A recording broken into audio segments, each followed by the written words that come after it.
তোমার নাম কি মা? আমার নাম বেহুলা। তোমার ধাম কোথায় মা? আমার ধাম চম্পকনগর। আর কি কারণে জলে ভাসিয়েছো বলো মা আমারে। আমি আমার মোরাপতিকে 6 মাস জলে ভেসে আপনার কাছে পৌঁছেছি, তাই আমায় একটি কাপড় কাচতে দাও না। না মা, এই যে সব দেবতা কাপড় সব খারাপ হয়ে গেলে আমার আমি দিতে পারিব না মা। না মাসি, আমি খারাপ করিব না। হ্যাঁ, তবে এই নাও মা কাপড় খানি আর কাচো তবে এখন আমার সঙ্গে। হ্যাঁ, এই নাও কাপড় খানি কাচো এখন আমার সঙ্গে। তাই চলো মাসি। কাপড় কাচবো কাচবো কাপড় সোনার বাটিতে কাপড় কাচবো কাপড় কাচবো কাচবো কাপড় সোনার বাটিতে কাপড় কাচবো কাপড় কাচবো এই সাথে কাপড় সোনার বাটিতে কাপড় কাচবো কাপড় কাচবো কাচবো কাপড় সোনার বাটিতে কাপড় কাচবো।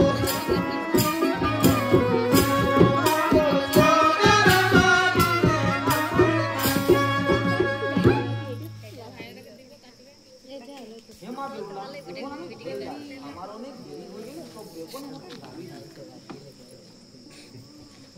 মাসি দাঁড়াও গো, তোমার সঙ্গে যাব, তোমার সঙ্গে গেলে মাসি দেবপুরি দেখিব। মাসি দাঁড়াবো, তোমার সঙ্গে যাবো, তোমার সঙ্গে গেলে মাসি দেবপুরি দেখিব।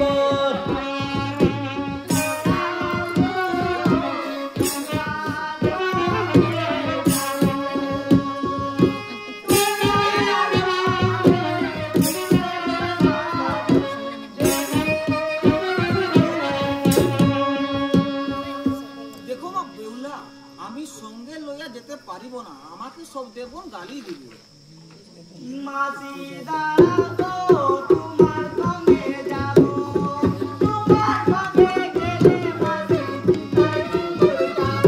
মাসি দাঁড়াবো, তোমার সঙ্গে যাবো, তোমার সঙ্গে গেলে মাসি শিকাইপুর পাবো।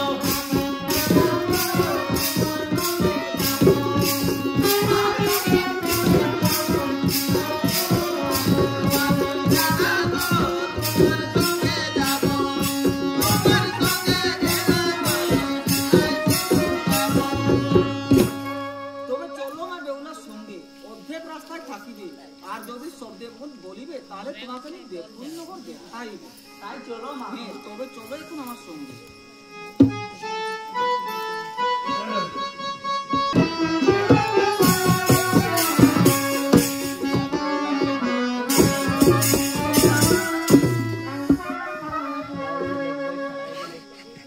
এই না যখন বস্ত্র খাই, বাহ কি সুন্দর। এই বস্ত্রখানি কে কে দিছে? একজন বেহুলা নামে সুন্দরী ঘাটে ছিল, সেই বস্ত্রখানি কাটিয়ে দিচ্ছে। যাও ওকে নিয়ে। হ্যাঁ, এখানে আমি ডাকিয়া রয়ে আছি। হে পিতা, এইটা আমি ডাকিয়া রয়ে আছি। তোমার নাম কি মা? আমার নাম বেহুলা। তোমার ধাম কোথায়? আমার দাম চম্পকনগর। এই দেবপুরি কিসের জন্য আসিয়াছো মা? আমি আমার মোরাপতিকে 6 মাস জলে ভেসে আপনার কাছে পৌঁছেছি পিতা। তোমার মোরাপতির কি হয়েছে? সেই মা কমলা দংশন। মা কমলা দণ্ড করেছে। তাহলে তো মা কমলাকে ডাকি লয়ে এসো। হে পিতা, এখনই আমি কমলাকে ডাকিয়া লয়ে এসি।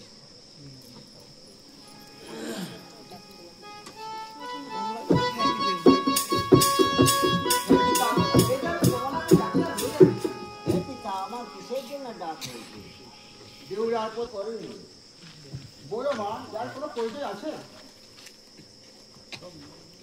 এই যে সব নাগনগুলাকে দেখুন না, এই সাপের নেজের টুকরা আমার কাছে আছে। এই কি মনসা, দেবতায় বলে জন্ম লইয়া সেই আবার মিথ্যার কথা। দাও তার পতিকে বাঁচিয়ে দাও। হ্যাঁ পিতা, আমি তার পতিকে বাঁচিয়ে দেব।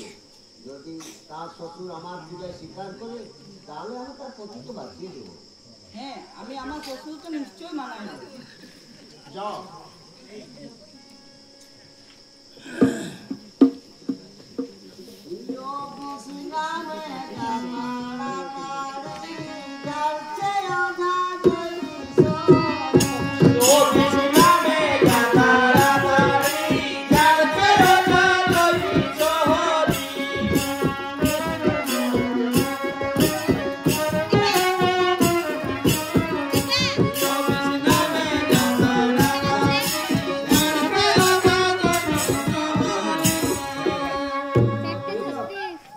অনেকদিন পরে চাঁদে উঠেছি, আমি দাঁড়াইতে পারছি না বেউলা। হে মা, আমার স্বামী তো আর দাঁড়াইতে পারছে না। तीन फुट सहा लागेगा बहावा, 3 फुट सहा लागेगा बहावा, 3 फुट सहा लागेगा बाला तक की बहावा। আমরা সেজেছিলাম যোগী গো, এবার আমরা যাবো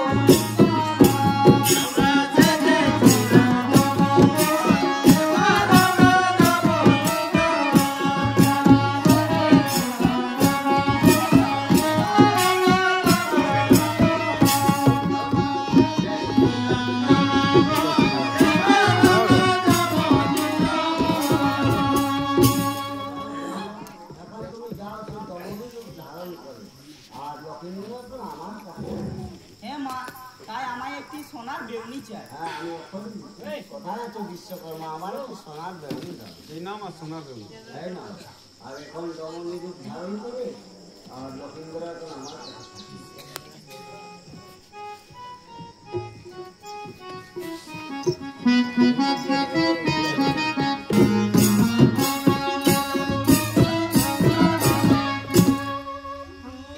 তোমরা বেউনি নিবে গো, সোনার বেউনি।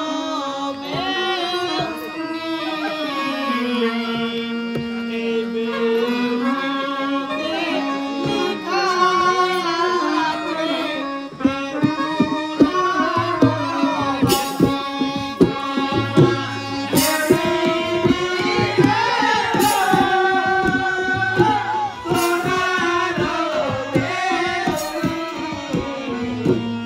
লেখা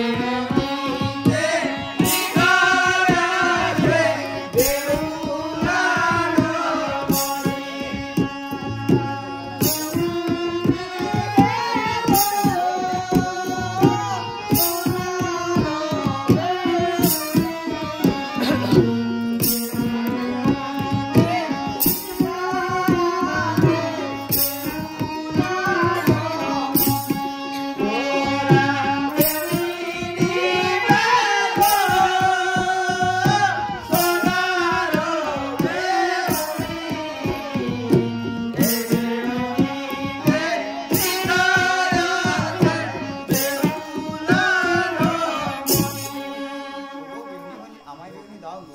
এই নাও সেই বিনামূল্যের বেউনি। দেখি মা বেউলা, কোন দমন করে খালি বাদ আর আমায় করলি অপমান। এই কিশোরকা আমার প্রাসাদের মধ্যে কোন দমনীকে প্রবেশ করাইছো? না স্বামী, তুমি আমাদের বেউলা। না, সাইমনি চেইন পুলির গানি নিশ্চয় কোনো ছদ্মবেশ রূপ ধারণ করে এসেছে। মা বেহুলা আমায় কিছু সতীকারকের পরীক্ষা দিয়েছে। বাসর ঘরের উপরে প্রদীপ চলছে। এই যে সিদ্ধ ধানে অঙ্কুর হয়েছে। লোহার হাঁড়িতে মা বেহুলা আমার নখাই কোথায় মা? আছে শ্বশুর, আপনি যদি মা কমলার পূজা স্বীকার করো তাহলে নিশ্চয়। মা কমলা! যে হস্তে বুঝে যান এই ফুলবাণী, যে হস্তে বুঝে যান শঙ্কর ভবানী, সেই হস্তে না বুঝবে বেটে জয় চন্দ্রদেব, আপনাকে পুজিতেই হবে মনসারে। হে প্রভু, যদি আজ্ঞা দাও বলে বাল হস্তে দুঃখ হইয়া